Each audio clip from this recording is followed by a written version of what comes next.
Hello, everybody. My name is Kashawn Hopkins. I'm an instructional technology specialist from Oklahoma Public School Resource Center.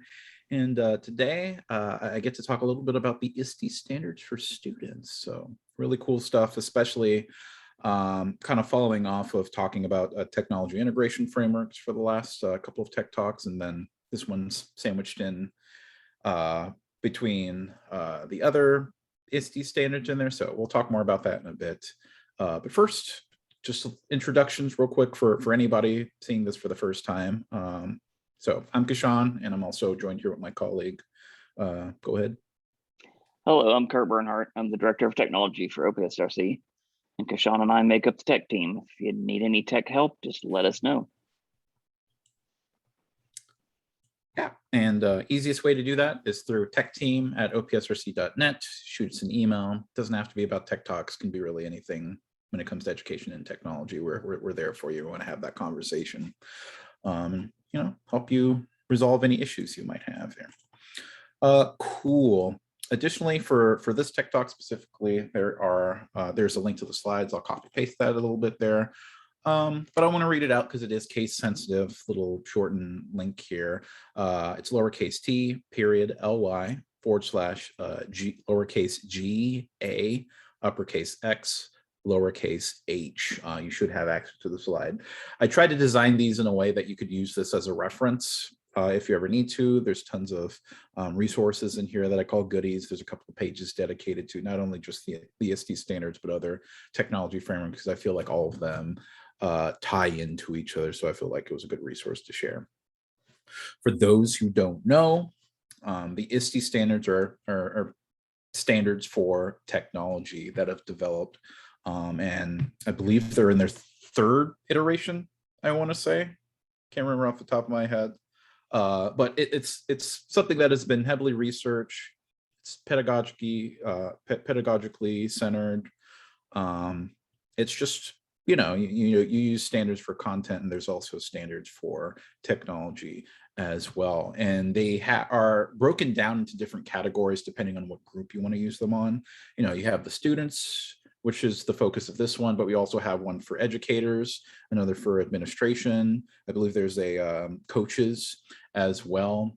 And so there's a lot of different ways that you can approach and take a look at technology and try to anticipate the needs of these different groups here. So not only, have standards for students and teachers, but also all of the supporting groups and the context around it as well. So it's really kind of like, it's something that you can use at a district level if you wanted to incorporate these in. We'll get more into these a little bit later. I'm kind of getting ahead of myself here, but for those who don't know what those standards are for students, there's a little video made and created by the people that these are created for. So let's just take a moment because I feel like they explain it pretty well.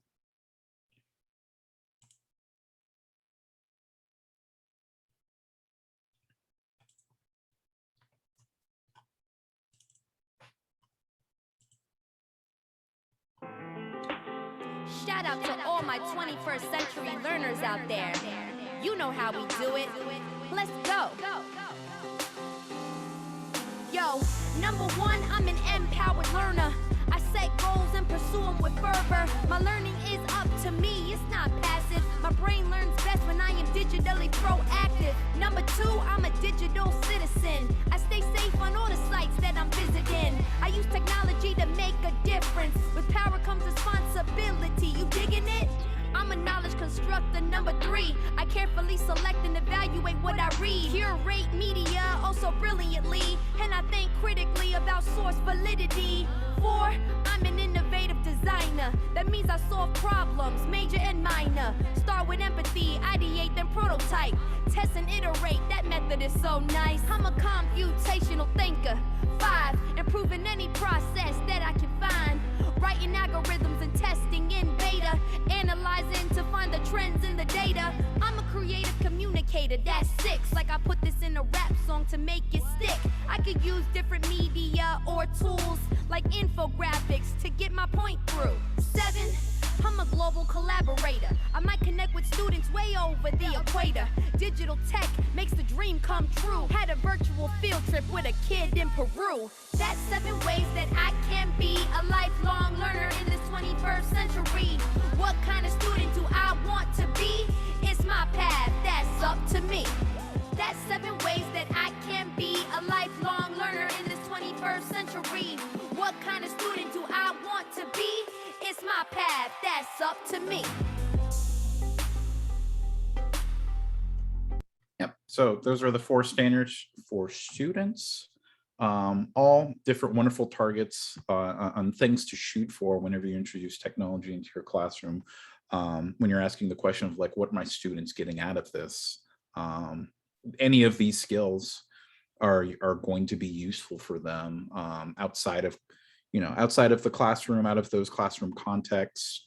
It'll be useful for them in their careers and post-secondary education. Yeah, like these are like particularly the ones that I'm looking at, like creative communicator, collaborator, like these are like marketable skills here. And you can use technology to kind of create these situations and create these tools to allow students to access, all of these different skills and get practice with it. So yeah, good stuff. So real quick rundown of the schedule. So this will be a little bit longer than my usual tech talks. Usually they're like 30 minutes focused on a specific tool, but I did want to spend some time unpacking the standards a bit. So this is really basic level stuff. I doubt that I'll be able to cover, all the nuance to the ISTE standards here. But at the very least, if I can get the conversation started and get people talking about it a little bit here, and introduce some ways, just get you thinking of how can I incorporate technology in my classroom in a meaningful way. So I'm not just introducing technology for technology's sake. Not just kind of like dumping it in there, because that's what I'm usually kind of worried about when it comes to doing like tools, like training with tools, is that, we're really focusing on putting in there and it's not, and not really reflecting on how does this actually impact my classroom here. And so what are some targets I can get here? So anyways, my schedule, I've already done my introduction. I'm going to move into my objective in a second. Then I'm going to talk about the ISTE standards broadly. I've already opened the subject a little bit. I got ahead of myself and that's fine. But then I will go a little bit more specific, talk about these standards for the students as well. Next, I plan on breaking down the 7 standards, just giving a little bit of unpacking for each one of them. But you could definitely go deeper on these, but I just wanted to, at the very least, if you could get that a little bit of knowledge for each of those kind of like a main standards there. I think that would be a great place to start. And then finally wrap up things with a little bit of advice. I share some resources with you, link to the evaluation, and then answer any questions. So yeah, let's jump in. Let's get started here. So first, my objective, very simple. After this training, teachers will be able to apply the ISTE standard for students to integrate technology into the classroom. So it's all about integrating that technology in there in a meaningful way. So yeah. So first of all, what are the ISTE standards? It's probably best explained by the people who've been working on it for over, I think it's like 20 years. Yeah. Oh, I put it on here. Yeah. From their main website, the ISTE standards said by ISTE, which is, I've been saying ISTE, but I don't think I've really defined it. Let's see if I get this right. The International Standards for Technology Education, I believe, maybe. I say that unsure. Oh boy. But yeah. Oh gosh, I can't believe International Society for Technology and Education. We'll edit that out. It's okay. No, it's fine. But they said high impact, sustainable technology is high impact, sustainable, or these standards are high impact, sustainable, scalable, and equitable learning experiences for all learners here. So a few things that I wanted to point out in here. The idea that it's scalable is something that kind of sets these standards apart from the other ones, is because of the fact that that it approaches it from all of those different perspectives that I've mentioned. So educators, it brings the educational leaders in there. It brings in the support staff, the coaches in there. So it can work down at the classroom level, down at the student teacher level, but it also can work on a district level and even at a state level. Equitable kind of reinforces, like even at the highest level, the US Department of Education for technology in there, it said that technology needs to be used in a way that makes your content more accessible, more available, and it also makes it equitable. So it reiterates some of those, it echoes some of those thoughts that are said at a national level for us. And to kind of reinforce that, you know, the all means all on there for the learners there, for these experiences for every single person. So we want to try to see like how can we leverage the technology in a way that reaches out to every student and also gives them kind of a high level of education there. And it's been around for a while. If you aren't convinced, it's been here over 20 years. It's been adopted in all US states. You can go to the Oklahoma Department of Education right now, and you can see it. It's on there along with the other standards as well. So it's being used, and these standards have been using for technology to learn, teach, lead, and coach. So once again, another reference to all of those standards there. So let's take it a step further. Let's talk specifically about these student standards here. This comes from 5 reasons why the 2016 ISTE Standards for Students matter. So definitely worth taking a look. All of these references that I'm making are down here at the bottom left-hand corner of the page. So if you ever want to reach out and see kind of the more detailed version of these, you're very welcome to. But here are some of the points. I just want to break a couple of them down. You know, using these standards prepares your students for the future, because we're not trying to, I mean, we're trying to prepare them for the problems of the past and the present, but also we're trying to prepare them for things that we can't anticipate, but at the very least, we can empower students to take these tools that they have and try to come up with new solutions, test new solutions, figure out new ways to, you know, solve these problems that have come up here. And those different standards are different things that students can use. They need to be able to work together. They need to be able to, you know, test ideas, prototype, come up with new things, try to come up with new innovative ways to come up with these standards here, come up with ways to solve problems. So yeah, that is one thing to look at. The other thing is human life is physical and digital. Particularly now, of all times, we live in a world where we're trying to make distance learning work. And, you know, in people's careers, there's always some level of technology in there, but there's also, you know, it's blended. There's also that physical element that students have to be prepared for there. So there's kind of like that ebb and flow between them. And I think that can be reflected in the classroom as well. Instead of going like far into technology or far into just classroom experiences, looking for an experience that more mimics the context on the outside of the classroom. Next, and you see this in if you've heard any of the frameworks, like any of the tech talks that I've done for the previous frameworks, this thing particularly rings true, that teaching principles are more important than just focusing on specific tools. ISTE standard and any of the researched technology integration frameworks, all of them never mention any specific tools. It's all about like, what's the best for your student, what plays to your strengths, what provides support in your classroom, what enhances your content there. So definitely something to keep in mind.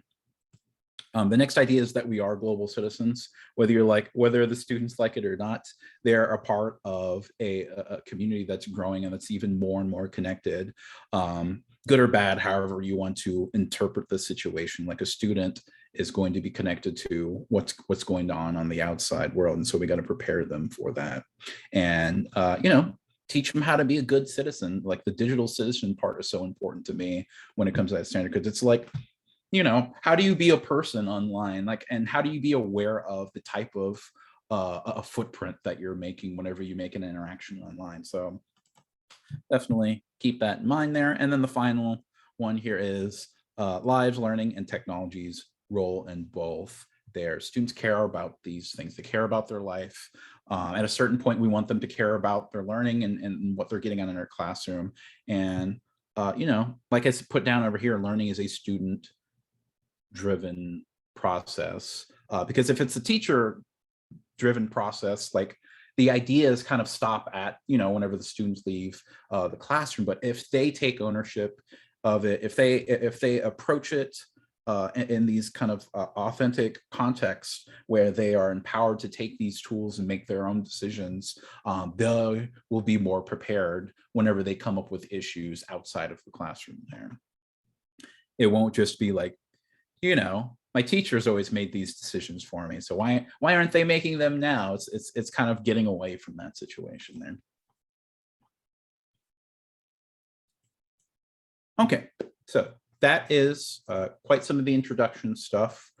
If you're convinced, you can keep watching, and I'm happy that everybody's here. But at the very least, I want to spend the rest of the time breaking down each one of these standards. You know, there's quite a bit of a rabbit hole that you can go for each one of them. And I definitely, just like regular content standards, you definitely don't want to dump every single one of these in at the same time. In fact, let me go to the ISTE standard website. It's ISTE.org, and I've linked to this here. And if you go to where it says standards, if you hover over that tab, you can see that there's the different ones down over here. Great explanation of what are the ISTE standards. But I'm going to click on the for students one for right now. Yep. And here they are. I highly recommend that you use the website as a resource. There's tons of wonderful goodies in here. Not only that there are explanations of each individual standard. If you click on it, you can see that there are lovely sub-standards as well, just like, you know, the regular standards that you would have for content on here. And moreover, there are definitions of specific parts of it. Just to give a little bit more detail, you can hover over it. They look like links here. So you can hover over any one of these parts and get a little better understanding. On top of that, each standard has a video attached to it, and it gives you kind of a specific example of how that tool is being used. So, you know, already throwing out my tips already here.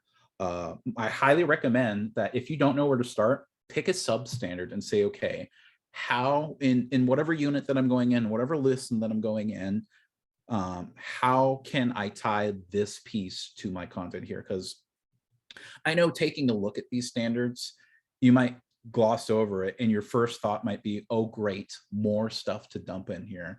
But really, I think a good position to put yourself in here, and this ties into those technology integration frameworks that I was talking about, a little bit of a reference to TPAC, is how can you use this technology to enhance what you're doing in the classroom? Because it's not really, it's not going to replace, you know, the teaching pedagogy in there. It's not going to replace the content in here. You're not adding stuff. You're supporting. You're enhancing here, and you're trying to use that at the highest level to transform your classroom. But you know, sometimes you just need to be able to introduce something and start building from there.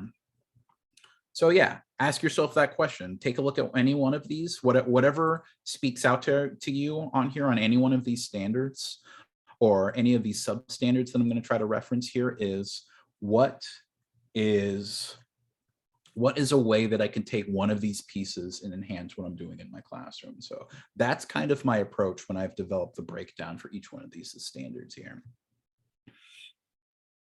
So I'm going to get off my my soapbox there. Thank you for sticking in there for me for that. Let's start breaking some of these down.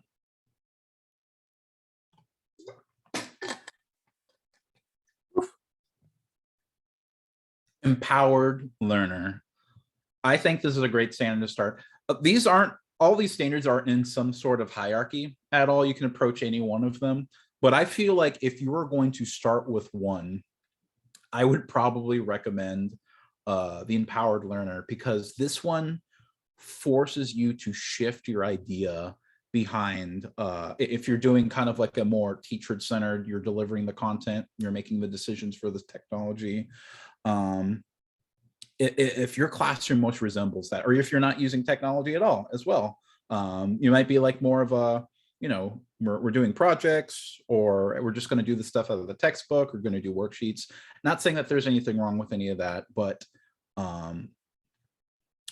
this particular standard forces you to really consider the teacher's role into the classroom with respect to the student's role into the classroom here. So short description on this: students actively set up and establish their own goals. So something like this, like whenever you take a look at a student-centered classroom, and students have that power to kind of set their own goals and monitor their progress. So they're definitely going to need that support. Students don't typically come out and go, oh yeah, you know, my teacher gave me a homework assignment, and that's due on Friday. So on Wednesday, I'm going to try to check in and see like how far I've gotten, and see if I'm going to ask any questions. Students are going to have trouble doing that on the fly. So you have to set up these support systems in there. You're going to kind of try to show them, like, model, like, hey, this is the type of behavior that we're looking for here. A tool that I think is fantastic for this is a word processing software. I put Docs and Word on here just because those are the most familiar ones. But this, like, having a student, like an application that I can see here is having a student keep up with a journal. They need some kind of regular structure, a regular set of like a check-in, some kind of feedback system, like a loop, like something that is like it's iterative. It's something that student work is going to provide feedback, and that feedback is going to use to demonstrate learning, and that learning that they're going to have is going to have them set more goals after that. So it's all about what is the next thing on here. And so, yeah, my recommendation is to try to set up a journal, because the idea is that you want to take yourself more and more out of the equation and push the students to have a bit more of that responsibility. Now, this isn't going to work just by throwing them into the deep end. Maybe some students might survive there, but I feel like having those supports in place throughout this sort of, I guess a good way to put it would be like a transfer of responsibility here, is a great way to just slowly ease students in and empowering. And I know it can be hard, especially when students come from a culture. And I say this with my background in mind. Like, I went through school, and most of what I was doing is like, you know, teacher hands me stuff, I do it, I give it back. And this is a real, it can be a real weird shift if the students is coming from a culture like that, and they're trying to figure out, okay, how do I navigate a space where I'm empowered? So this does require a bit of patience, but I think if you can get this down, the rest of some of these other things can start to come into play. But you don't have to approach it there. There's some other standards in there. There's some other great standards. Like I said, this is not a hierarchy. Digital citizen, a little quick description. And the way that I, like the plainest terms I can do this is, how do you teach somebody to be a person online, like as a digital, and this is digital citizen. So description: students can act safely, legally, ethically in digital interactions. It's down to that. No, you don't steal people's stuff, you credit them here. Or no, you don't post that really wildly inappropriate thing on Twitter. You know, there's ways to put these things. There's these interactions. Like, if you want to participate in a space that has all this information, that has all of these access, how do you navigate that in a positive way that keeps you safe and the people around you safe? So, tool I would recommend to explore a bit of that is Nearpod. It's wonderfully, it's a very robust tool, and you can apply it in a lot of situations. Like, a common thing, like for people who don't know what Nearpod is, you can essentially take a PowerPoint or a PDF and insert activity slides in them. So really great engagement tool. But additionally, there are some collaborative elements to it that I think can give students that practice on how do you interact with people? How do you take a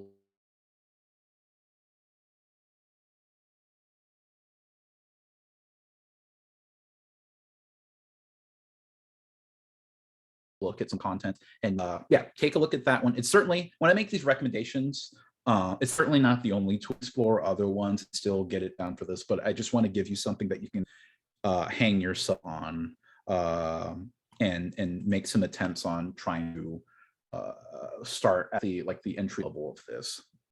Okay, let me move on. I don't want to spend too much on certain ones. I get excited about certain standards here, but next is knowledge constructor. Real quick description is students will build resources using various technology tools. And I almost feel like I should put multiple tools on here because a part of this is having students not only create sources need to be relevant, they need to be actually good resources on here. This is why I've included words like accuracy, perspective, credibility, relevance. They need to have these checks in place in the back of their head. Like when they look at a resource, they should be thinking about, can I actually apply this to the problem I'm trying to solve? Is the voice, like they have to consider bias in here. So this is a bit of that critical thinking element that people are trying to seek here. So yeah, lots of different ways that you can approach the knowledge construction standard on here. Wakelet is a tool I would recommend because it's just real easy. You can take tweets, you can take PDFs, you can take like external files or website links, YouTube videos, and you can put them all in one place in one list. And it's pretty nice because of the fact, and this ties into another standard, the collaboration, is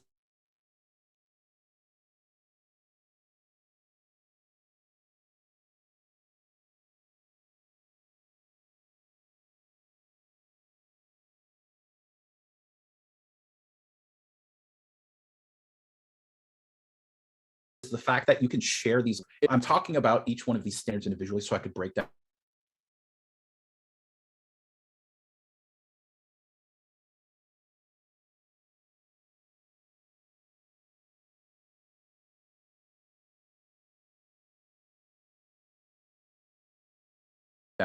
break a little bit down or something like that, because I know that I have resources at every single one of them, but it doesn't have to be those. Additionally, these standards blend well together. I think they're very carefully picked out. So like when you're doing one, you're sort of breaching into the space for the other one. So keep that in mind, like any of these like blended spots. And I think it will come whenever you have more practice with each one of these standards, where how these can blend together. But I think that's enough for knowledge construction. Innovative designer. And this is a really exciting standard for me. And it's something that I personally would love to kind of explore on here. But whenever I'm thinking about the innovative designer, I'm thinking about those maker spaces that are popping up and having students build something or plan something out, build it, figuring out what the constraints are, figuring out what doesn't work, and then building onto that process, just engaging in kind of like in a chaotic way, find more and more structure on that. It's like that's kind of like instructional design in a way. Like you have that framework, you have that structure, and you're kind of like building that chaos in there. But yeah. Sorry, I should give the description. Students solve problems using various technology tools on here. And so my recommendation on here is for Adobe Spark. And I say that Adobe Spark is more of like an umbrella term in a way, because inside of Adobe Spark is a suite of different tools. There's Post, which you can use to create graphics. There is video that you can use to create video, and then there's Page that you can use to create web pages on there. And they're all fantastic, pretty straightforward, easy tools to use on there. And a part of this, I feel like a core part of designing is making choices intentionally. Like anytime that you have to build something out and design something, you got to be able to be prepared to make a choice. And I know that's really hard if you come from a culture where you didn't have to make choices at all. So and it's a bit scary, isn't it? Like giving students choices, because you don't know what they're going to do, and you don't know what their basis for it. But at the very least, making those choices in an informed deliberate matter. Like even if they do make a choice, at the very least, if they can back it up with some kind of reasoning there, I think that can be really powerful in endorsing this particular standard here. One keyword, and by the way, I don't think I had mentioned, but these keywords actually come from these sub-standards, so I'm doing a little bit of a reference to them. Not every single one of them, but it's just things that I've pulled out of the standards here that I think help define it just a little bit better. But one keyword on here that I think is so important that makes this a standard persist is tolerance, like being able to accept failure here. And I think it's my math education background that's speaking to me here, but being okay with failure and trying to learn from that experience is I think is a huge part of being an innovative designer, because you're going to try some stuff that is clearly not going to work out. And that can be really, like, the emotional aspect of it is so devastating. But if you can get yourself back up, if you can teach yourself to just learn something from that experience and keep on going, I think that is so good, not just for students, but educators as well. Yeah, I'm talking to y'all in here, which is why I'm glad that there's some standards for teachers. We'll get to that in my next tech talk. I'm so excited about that already, but let's move on to the next standard here. Computational Thinker. And so the description of this one is being able to use data to develop and test solutions. That's not just for teachers, students as well. There is benefit for students understanding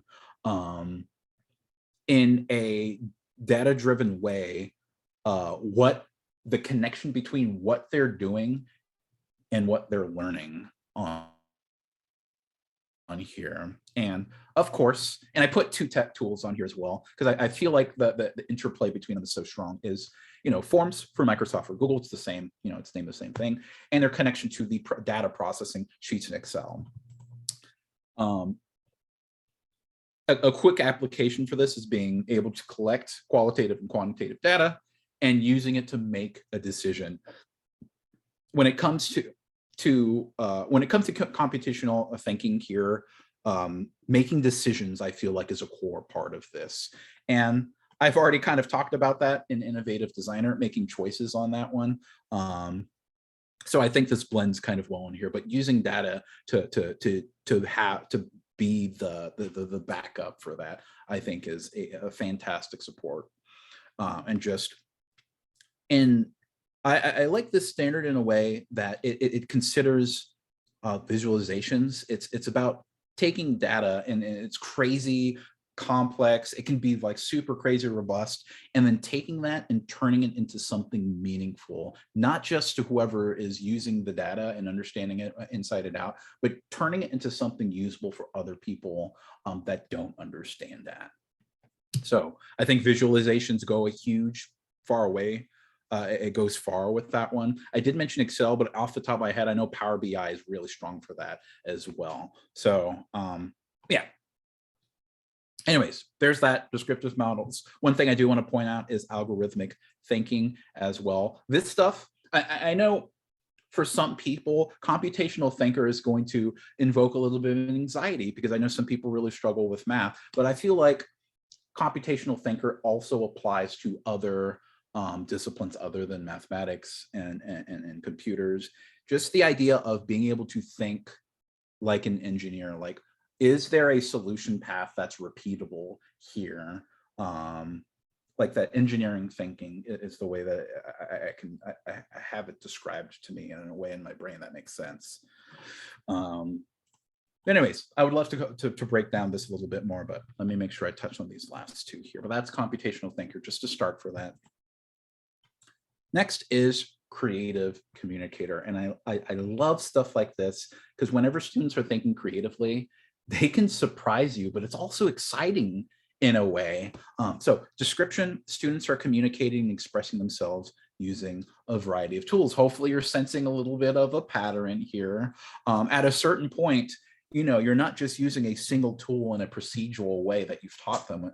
And eventually, once you're trying to reach for a more transformative state, for your student, they're able to look at a bunch of tools and go, okay, what actually applies to the situation in a way that's good for me and takes advantage of my strengths, but also matches what I'm trying to do here, the content that I'm working with here. I think Seesaw is a good tool for this because it already comes like at the get-go. You press a little plus button, it opens up, and like it's students, like the teacher gives them an activity and they can react to it in whatever way that they want. So they do have that choice built in, and all of the tools are wonderful. You can use a tool to draw a solution, you can use a text file, you can have them create a video. So it's all about figuring out what's comfortable for them and having them present the content in that particular way, however they decide. So I think this is good at like that empowering part that I was talking about a little bit before.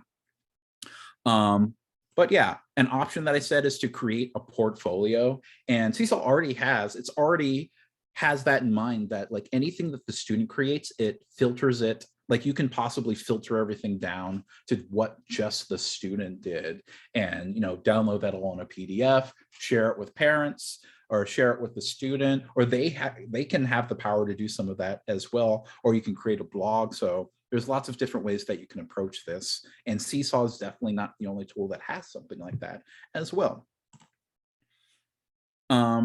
One key word that I don't think that I've touched on is intended audiences, which I think I actually touched on in a different standard. So see how some of this stuff blends together. But whenever you create a tool, when you pick it out, whenever you're communicating with someone, there's always that human element to it. It's figuring out, okay, what is interesting, what applies to somebody else on the other end of that. And that does require a little bit of, and this is sort of blending into my next standard here, of understanding the different perspectives that people are bringing in. Like whenever you create a visualization, and you want to create in a way that brings in other people's perspectives, you have to think of what is this going to look like for someone on the other side. And that's something that I try to anticipate. Like whenever I'm doing my instructional design, I try to figure that out. Like, what will this look like to somebody else?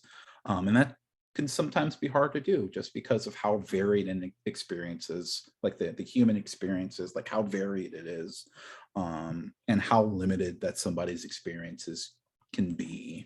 But being able to grapple with that. And so I think this is a great segue to go into Global Collaborator. Being able to grapple with there being those other perspectives out there really comes down to being a good global collaborator, I think. So description of this is working issues with others globally and locally here. So a way that you can expand your own personal experience and perspective is by reaching out and communicating with others and working with them and try to work towards a goal, a project, a target here. I think a good tool that I would recommend that you could use this with is Flipgrid.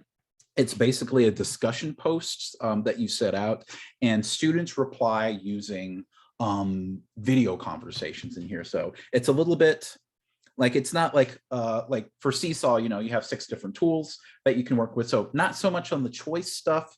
It's really the video part. But what this gains, I think, by having like a singular approach here, at least on this particular tool, is the fact that it makes sure that you have that human element on it. And that's also kind of scary. We deal with scary things here sometimes, because I mean, I've been doing video recordings and teaching in front of classrooms for years now, and I still feel like I'm a little bit of a nervous mess when I'm like in front of a camera sometimes. But getting that practice in there really does help out, because even though I see myself on the camera in there, and sometimes it's just a little bit weird, but getting that confidence by doing it over and over and over really does help out, because then you at least have an idea of what works for me. How do I make myself comfortable? You learn a little bit about yourself. And then also when you reach out to other people and work with them, like through a Zoom call or Google Meets, you can definitely use those tools for this particular part. When you reach out and get those ideas from other people, you can start to think in ways that you would have never considered here. But yeah, global collaborator. That's a way to think about it there. All right, I need to wrap up. I got 5 more minutes here. Some starting advice. My recommendation, like I said before at the beginning, when we started to break down these standards, start small. I mean, you have 7 standards here, but they're sub-standards. You can look at any one of them. They got videos. You just click on the video symbol. I don't think I showed that before. And they're really short videos. They're like a minute to 3 minutes long. They break down the standard. They have people talk about it. They give you some examples on how to use it. And they just give you something tangible that you can apply. So start small. Just take a look at one piece and saying, what can I do to fit this in here so I can enhance what my students are already doing? Next, let them play. If you're introducing a tool for the first time to your students, build in a little bit of time where students just go in there and just engage with the chaos, because sometimes students will figure out some stuff you had no idea existed. And, you know, sometimes it involves them breaking some stuff. That's okay. That's students figuring out those constraints and getting more comfortable. So when they do have some kind of tool, some kind of focus, some kind of target that you're going to have them shoot for, they get the constraints of that tool there. But of course, on the opposite side of that, anticipate supports. That playtime is going to reveal who are going to be some strong technology users and who's going to need a little bit more help. And who knows, maybe you might be able to leverage some of those technology leaders to help out some of those students that need a little extra love on the technology support there. But also, don't feel like you're the only one that's doing it in your classroom. You can, I don't know, reach out to a technology team in a nonprofit organization maybe, and get a little bit of help. If you're not entirely sure where to get started, you can reach out to your peers as well, your colleagues, reach out to your PLCs, reach out to your administration as well. There's so many different ways that you can approach this. But that's my advice there. Also be patient, not just with the student, but be patient with yourself. Like something that I heard just yesterday is how an educator felt like they need to be like the master of a tool. And I really wish that I said at the point, you don't have to, I know you got to feel at least comfortable enough with the tool on there, but you don't have to necessarily be the master. Sometimes you might be exploring things with the student on there, but I feel like setting that expectation that you're going to have a shared understanding that you're going through this together really gives yourself a little bit of space to be patient with yourself on there, and it allows you to be willing to take that risk to put a piece of technology in your classroom. And then finally, focus on the purpose. At the end of the day, when you put a piece of technology in your classroom or service or use a web page or anything like that, at the very least, ask yourself, how is this going to help my students? Is this tool or whatever service or whatever website that you're, the YouTube video that you're using on here, is this enhancing what my students are doing? Or is this reaching more students? Is this making this a more equitable experiences and an equitable experience? So just make sure that you have your eyes on the prize. It's about the students on here and what they're going to get out in here. So yeah, that's my 5. My 5 advice there. Let's wrap this up, ladies and gentlemen. First of all, thank you so much for listening to me gab on about this stuff. I would love to do it again, and I am for my next 2 Tech Talks. We'll get more into ISTE standards, but at least for right now, I want to give you some stuff to chew on. I got a page dedicated to ISTE goodies. A lot of them is from ISTE. They have tons of resources on there, so check out their website. But I also have some other things for you to explore through here. Next, the next 2 pages are dedicated technology integration models. I've done a lot of references to all of these different models and frameworks, so I'd recommend that you take a look at them as well. And I got TechTalks that attach to them. But yeah, if you haven't checked out things like the National Education Technology Plan, there's some good stuff there and other frameworks for you to explore as well. Finally, I have my link to my evaluation there. I'm going to copy that. It is case sensitive, so just to read it out real quick, lowercase t period ly / lowercase g G, Z, uppercase K, and then you can get to my link to evaluation. Please, please, please, if you like what I do over here, even if you don't like what I do, that's fine. Let me know it through that evaluation. It will help me improve these Tech Talks. Next, as a reminder, I've been Krishan Hopkins. Thank you so much.